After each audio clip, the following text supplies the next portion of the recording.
accueille donc Jorrit. Good evening, Jorrit. Good evening. Thank you for being here. And well play for your third place in Liège. Huh? Thank you. Thank you. I was a little surprised seeing your deck list, 60 cards Drytron deck. That's not usual. It's a little bit unusual. Yes, I was playing 40 cards before the event, but in testing I found that I was dying to the large amount of hand traps everyone was playing in their decks. So I wanted to play something that could counter those hand traps, but I could not do it while sticking with 40 cards. So I decided to just go all out and just decide to play something a little bit extraordinary and just go for 60 cards and see how that would work out. And obviously it worked out pretty well. Yes, all out, that's the good word, from 40 to 60, and I can understand that people have been surprised by your the amount of strategies you can build with this deck. From starting first or starting second, you have almost every possibilities. Right. The die roll is something that doesn't really matter when playing this list, because I have so many going second cards and so many defensive cards in the list that it just kind of works out perfectly. Yes. Can you tell us a little about the opponents you've encountered, the type of decks? Yeah, sure. Round one, I played a Brave Eldritch deck. He was just playing Brave cards with Eldritch cards and Floodgates, which is pretty easy to deal with my deck because I play the Megaliths. So whenever he has card sets, I can just summon Ophiel and pop his entire back row. So that was a very free matchup for me. The only issue like you have with that deck is like skill drain, but there's a lot of ways to play around that. I had to, for example, summon Diviner and then just droplet send my Diviner to the graveyards, send Entes, and then just pop his skill drain, and from there on it was a very smooth ride. So that wasn't like Eldritch is back row decks in general are pretty easy to deal with Drytron. And so I won that 2-0. Then round two, I played against my first Fluanderies. I also won 2-0. Game two, he had Shifter, but I opened Ash so I could stall a turn. So the Shifter didn't really matter, and I could just win from there. So it was 2-0 as well. And then round three, I faced another Eldritch Floodgate deck.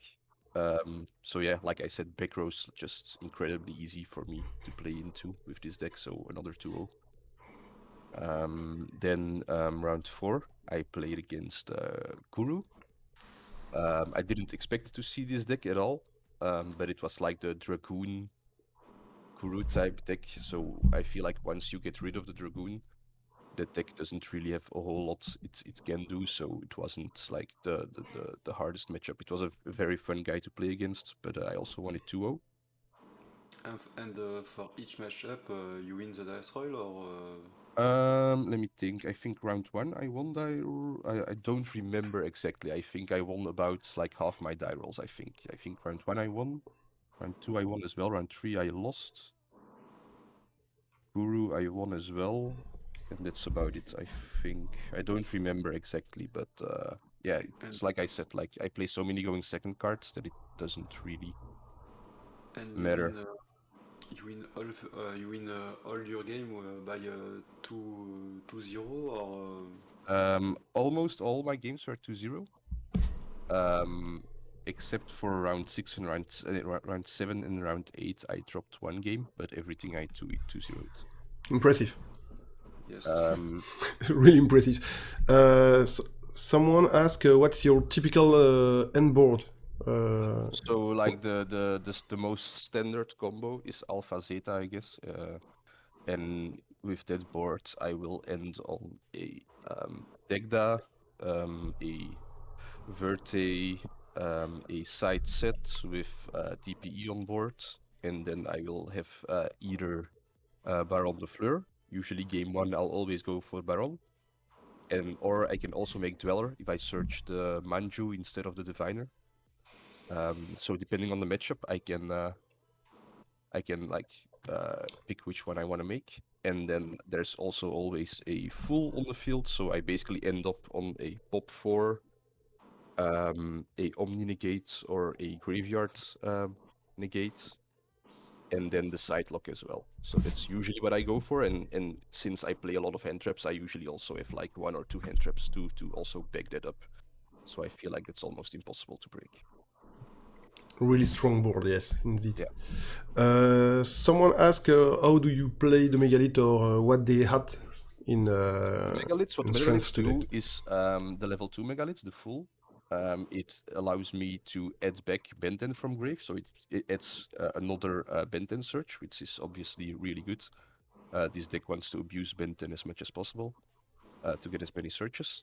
And then the full also is a quick effect ritual summon during the main phase, so you can also use it during your opponent's turn. So that is why you always leave it on the field. And with the full, you will always make the better in your opponent's turn. And better says that when it's ritual summoned, you can destroy cards your opponent controls up to the amount of ritual monsters with different names in your graveyard. So it's usually a pop 4, sometimes a pop 5. So it's really strong. Okay.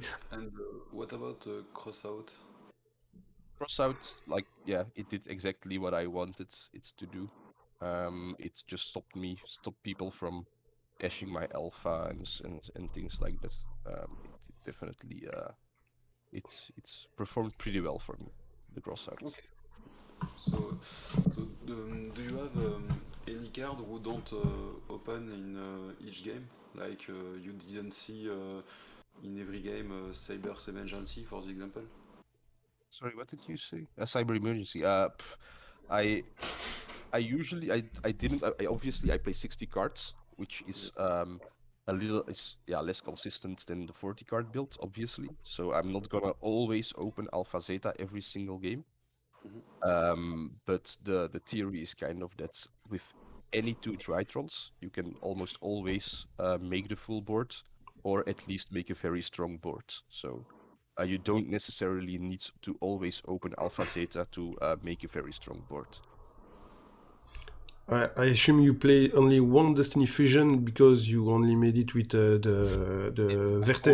I only make it with the Verte, so I only want to resolve it. I only need one. I don't, because I also don't play IP because I don't have space for it. So I always want to make the Verte. So Okay. hard trying Fusion Destiny doesn't really add anything to the deck for me. I'm very confused with your deck list. I see the strange, but I'm a very not lucky player, so I see myself opening 3 TTT and 2 impermanence first hand. Putting multiples in a 60 card deck, the odds of that happening is very slim, which is why you can also play triple field spell and triple nova. So yeah, like the math, like it's weird as it sounds, like the math in this deck, it actually just works out. And like I said, you're not always gonna open like the full combo, but like Yes. a decent enough Drytron player will know how to play with weaker hands as well. You have so many options. Clearly, you can solve almost every situation. Yeah, exactly. Okay. How did if you would make a change in your deck, or is there some cards you have not used, like some tech card you? Maybe I was a friend of mine pointed out to me that I completely forgot that terraforming is a card that I could play to add some extra consistency. For some reason, I forgot the card existed or something. So what I probably would do is maybe cut the Natasha and replace it with a terraforming or something, because Natasha didn't come up for me this event. But then again, I also still like kind of really like Natasha because it can steal games away, obviously, because Clearly. killing monsters of your opponent is still a very strong effect. So it's a hard choice to make, but I would probably test it out with a terraforming somewhere in there. Ok. Wingman, toi, joueur de Drytron, tu as d'autres questions dans le chat pardon, je fais en français. Quelqu'un a une question dans le chat? Vous pouvez la poser en français, hein, je la traduirai.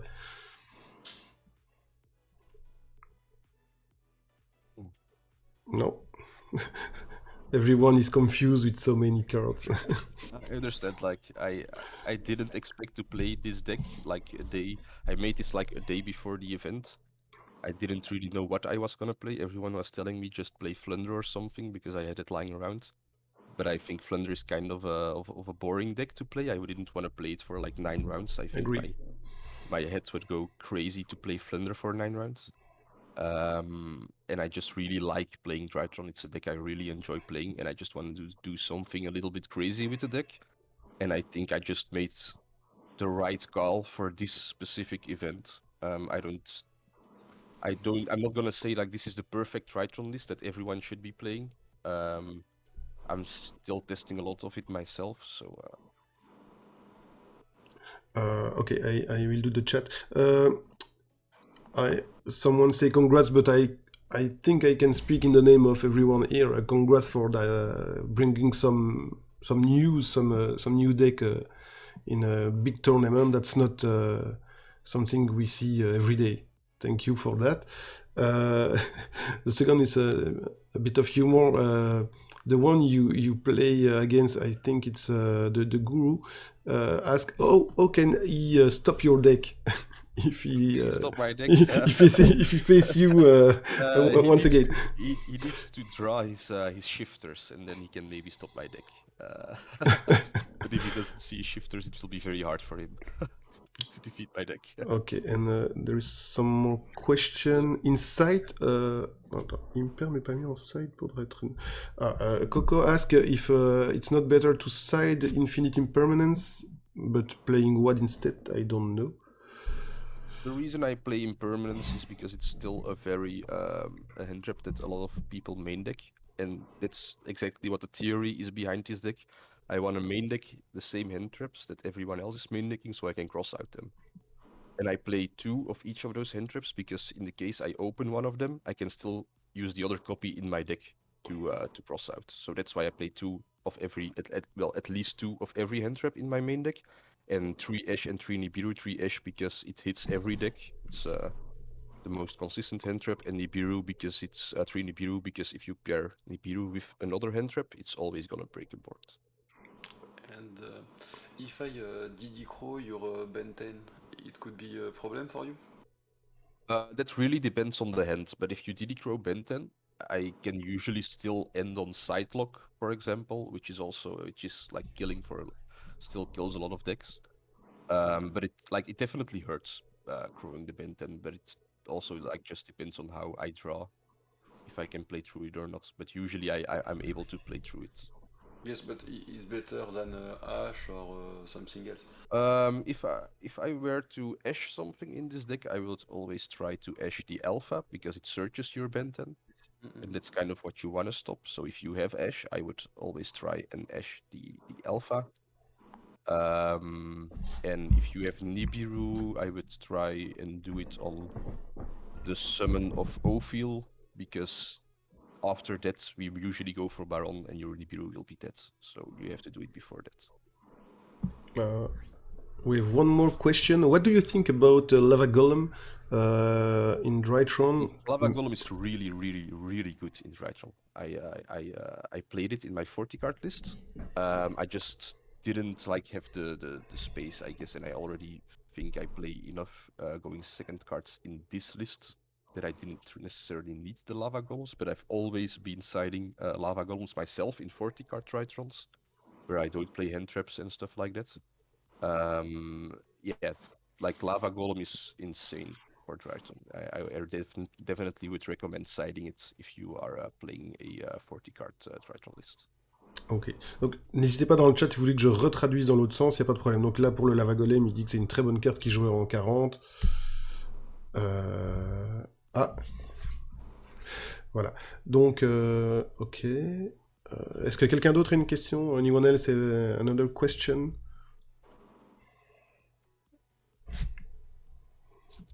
I see you play a Pointer of the Red Lotus. Did you say this card one time?